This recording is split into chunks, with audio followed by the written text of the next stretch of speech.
What's groovy, Deadites? I'm Joshua Ryan, and we recently got some very exciting news from the chainsaw-handed, demon-slaying ladies' man, Ash Williams himself. That's right, Bruce Campbell has said that not only is a fifth Evil Dead film in the works, there's already a title and director attached. Originally, Campbell said that the upcoming film would be titled Evil Dead Now. However, he's changed that recently and said the title will actually be Evil Dead Rise, which is a much cooler title in my opinion.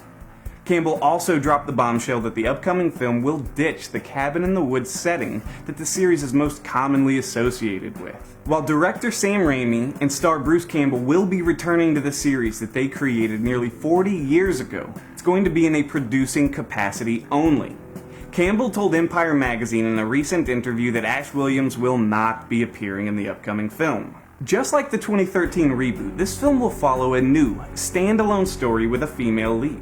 Now, I loved the reboot, but I was so looking forward to watching Ash continue his blood-soaked, limb-severing battle against the ultimate evils of this world, especially after the cliffhanger ending to the fantastic Starz series Ash vs. the Evil Dead. But I guess I'll just have to rewatch Evil Dead 2 for the billionth time instead. Filmmaker Lee Cronin is taking the reins for the fifth film.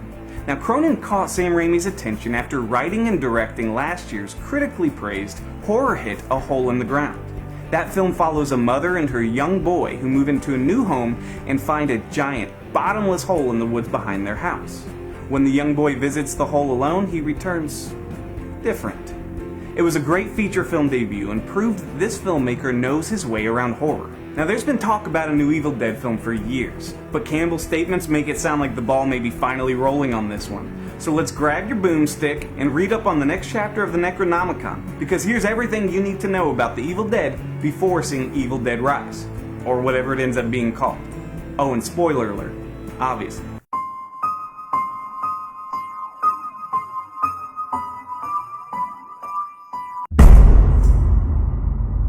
Sam Raimi and Bruce Campbell were childhood friends with a love for film. After working together on countless low to zero budget short films, the two managed to get a modest funding for their first feature film.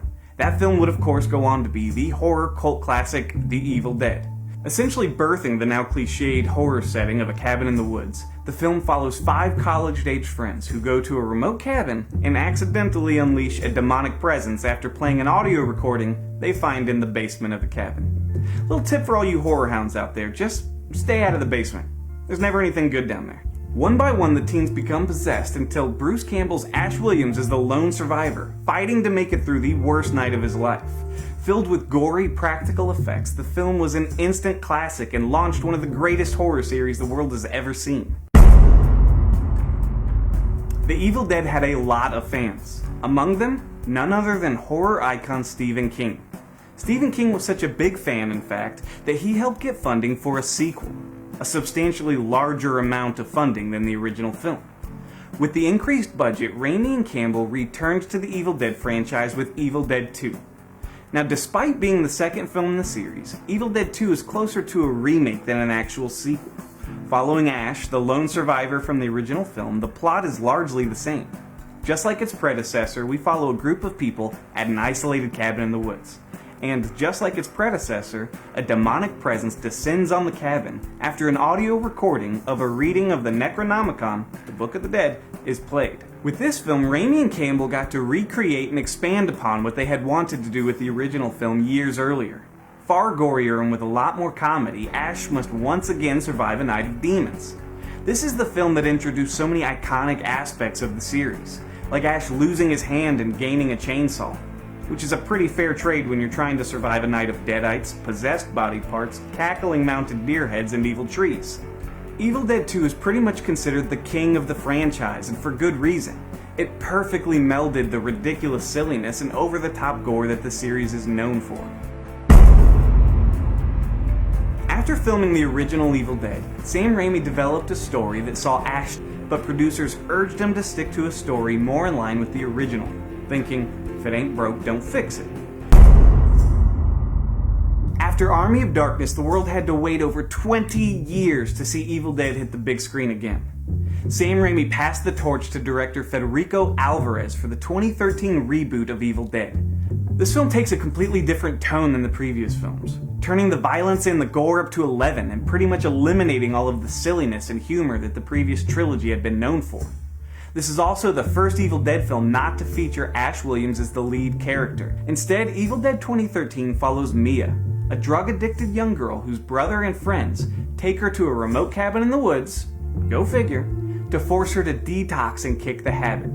But wouldn't you know it, somebody reads from that pesky Book of the Dead, and before long, demons are taking over. Don't you hate it when that happens? This film puts the violence on display, center screen, and dares you not to look away. And its climactic showdown as the sky opens up and literally rains blood is a masterful scene of horror and suspense that creates something new and original, but stays true to what you'd expect from the Evil Dead. A few years later, fans got something they never thought they'd see again. Ash Williams returned to the franchise in the Starz original series, Ash vs. the Evil Dead. Originally intended to be a sequel film to the original trilogy, the story was retooled to fit as a series and found its home on Starz, because according to Bruce Campbell, they were the only channel willing to take a chance on the series and allow it to be mature rated. The series was amazing. It introduced new characters, maintained steady laughs and action, and gave us back the Ash Williams we'd all been wanting to see since Army of Darkness in 1993. We got 3 amazing seasons, but alas, all great things must come to an end.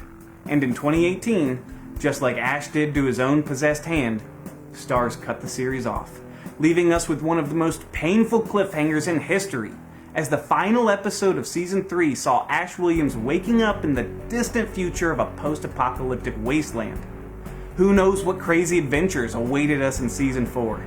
I'm left now with only my dreams and my fanfiction writing to imagine what might have been. But there is a light at the end of this time-warped tunnel, and that's that the Evil Dead Rise sounds like it could bring us something really new and exciting, with rumors that the film will take place in a high-rise building.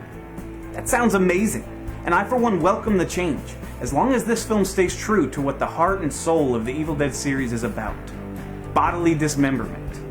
How do you feel about the series continuing without Ash Williams? What's your favorite film in the Evil Dead saga? Let us know in the comments. And don't forget to like and subscribe to stay tuned for future updates on all things entertainment. I'm Joshua Ryan. Stay groovy.